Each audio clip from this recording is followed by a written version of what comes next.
एक गांव में दो मामा और उनका परिवार रहा करता था। सब कुछ अच्छा चल रहा था, पर दो सड़क हादसे में मेरे बड़े मामा की मृत्यु हो गई। इसके कुछ समय पश्चात मेरी बड़ी मामी की मृत्यु भी हो गई।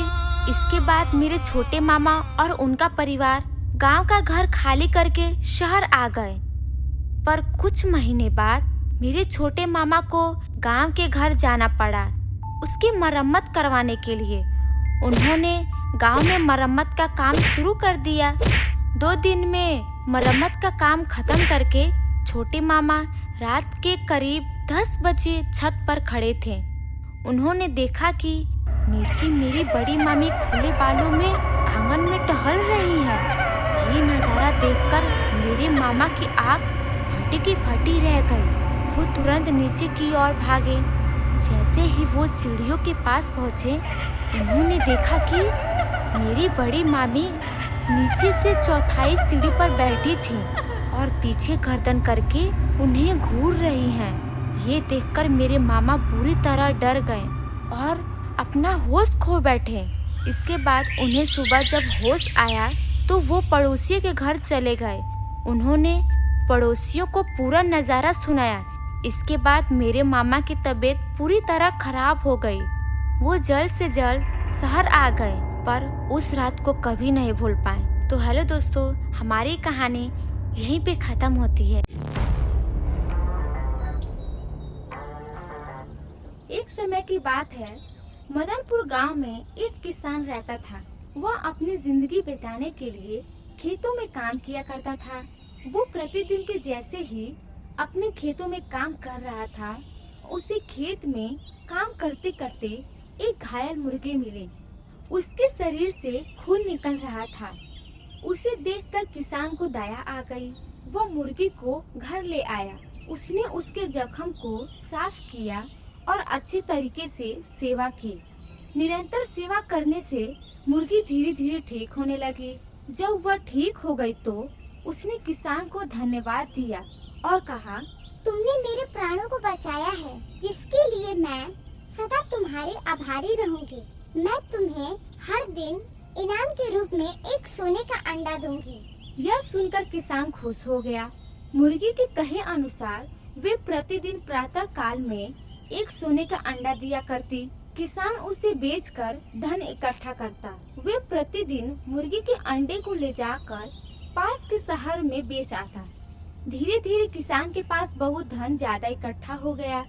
फिर एक दिन किसान के मन में लालच आ गया। उसने सोचा, मुझे प्रतिदिन अंडे के लिए इंतजार करना पड़ता है।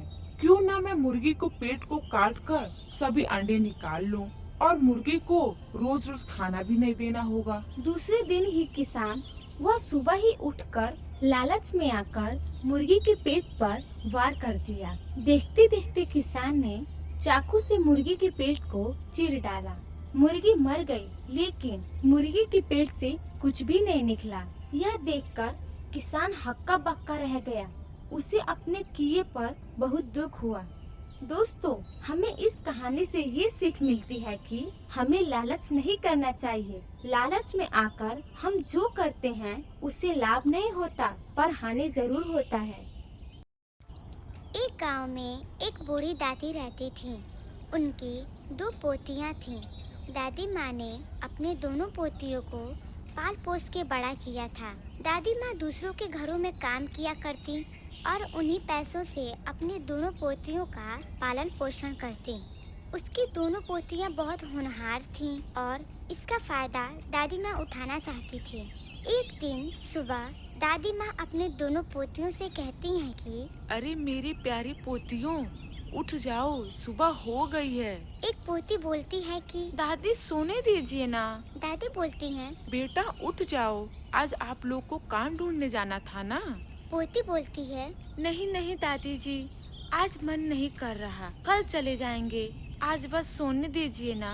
दादी यह सुनकर अपने दोनों पोतियों को डांटे बगैर वहाँ से अपने कमरे में चली जाती हैं। कुछ समय बाद दादी आवाज देते हुए अपनी पोतियों से कहती हैं कि बच्चों, मैंने खाना बना दिया है और तुम दोनों उठ जाओगे तो समय से खाना खा लेना। पोती बोलती हैं। ठीक है दादी। दादी माँ अपने मालकिन के घर चली जाती हैं और अपने मालकिन से बात करती हैं। मालकिन बोलती हैं कि अरे आज तुम इतना लेट कैसे हो गई? दादी माँ बोलती हैं, अरे मालकिन जी, आप तो जानती ही हैं कि मेरी 2 प्यारी पोतियां हैं, उनको उठाने में देर हो जाती है। उनके खाने पीने का ध्यान मुझे ही रखना पड़ता है। आज तो वो बिल्कुल भी नहीं उठ रही थीं, इसीलिए मुझे आज आने में देर हो गई। मालकिन बोली, दादी माँ, आप मुझसे बड़ी हैं, इसीलिए आप मुझे मालकिन मत कहा करिए। मैंने आपसे यह कितनी बार कहा है। दादी बोलती हैं कि अब शुरू से यही बोलती आई हूँ, इसलिए अब आपका नाम नहीं लिया जाता है। मालकिन बोली,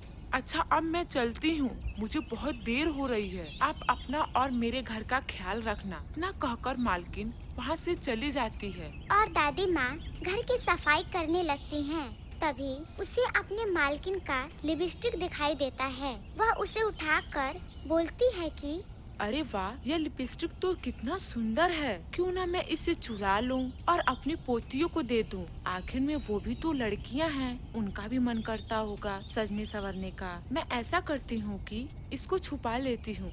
और वह लिपस्टिक को छुपा लेती है और रसोई घर में चली जाती है। वहाँ कुछ समय खड़े होने के बाद सोचते हुए बोलती है कि नहीं नहीं, मेरी मालकिन को मुझ पे बहुत विश्वास है। उनके इस विश्वास को तोड़ना नहीं चाहते।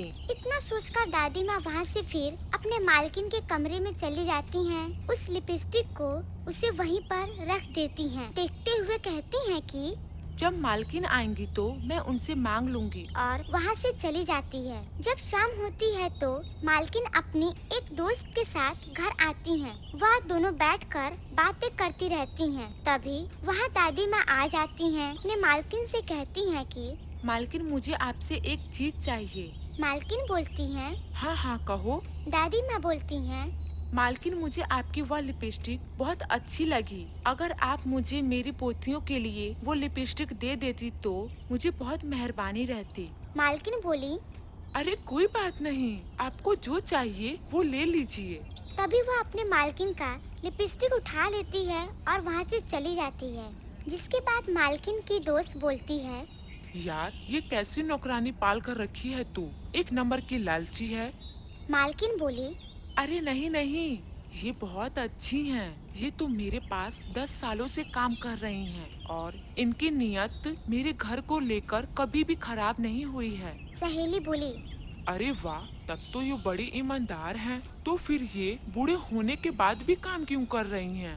मालकिन बोली, क्या बताऊं यार, इनके बेटे और बहू को गुजरे काफी समय हो गए हैं और तभी से ये अपने 2 पोतियों का पालन पोषण कर रही हैं। इनकी पोतियां कितनी बड़ी हैं? दोनों बड़ी हैं। क्यों ना इनकी पोतियों को हम अपने ऑफिस में काम दिलवा दें?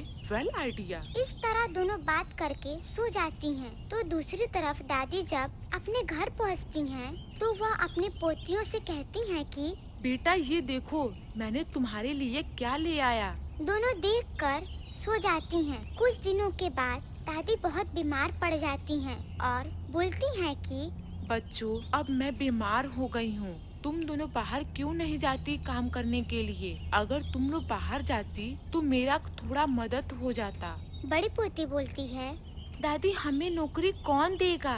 और अभी तो हमारी पूरी पढ़ाई भी नहीं हुई है। दूसरी पोती बोलती है, अरे दादी, आप सही बोल रही हैं। दीदी, हमें दादी की ऐसी अवस्था में उनकी मदद करनी चाहिए। यह सुनकर उसकी बड़ी बहन बोलती है, हाँ दादी जी, अब हम दोनों बाहर जाकर एक अच्छी सी नौकरी ढूंढेंगे और मन लगाकर काम करेंगे। तभी उसकी मालकिन अपनी सहेली के साथ वहाँ आ जाती है। बोलती है, आप लोगों की बातें सुनकर हमने अपने कंपनी में इन लोग को काम देने का फैसला किया है। यह सोचकर दादी माँ बहुत खुश हो जाती हैं।